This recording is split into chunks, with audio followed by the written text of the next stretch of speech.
যেখানে যাব সেই এলাকাটা হাসবে। সুপারস্টার শাকিব খানের তুফান সিনেমার হাইপ এখন অন্য লেভেলে, যেটা দিন দিন শুধু বেড়েই চলেছে। তবে তুফানের পাশাপাশি তুফান সিনেমার গানগুলো বেশ হিট হয়েছে। লাগে উড়াধরা থেকে শুরু করে দুষ্টু কোকিল, সবগুলো গানই এখন মানুষের মুখে মুখে। তবে সিনেমা হলে যে গানটি দর্শকের মূল আকর্ষণ ছিল, সেটা এখনও অফিসিয়ালভাবে রিলিজ করেনি প্রযোজনা সংস্থা। যে গানটি দেখে দর্শক রীতিমতো মুগ্ধ হয়েছে, সেটা এখনও আড়ালেই রেখে দিলেন পরিচালক। যদিও গানটির কিছু অংশ আমাদের কাছে রয়েছে, চলুন দেখে আসি গানটির এক ঝলক। খুশিতে নাচবে আসমান জমিন,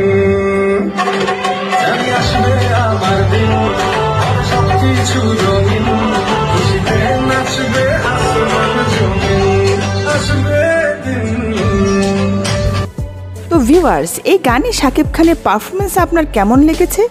যদিও পুরো তুফান সিনেমাটি শাকিবময় ছিল, শাকিব খানের ভয়ঙ্কর অভিনয় নাকি এই সিনেমাকে জীবন দান করেছে, এমনটাই বলছে সিনেমা হল থেকে বের হয়ে আসা সকল দর্শক।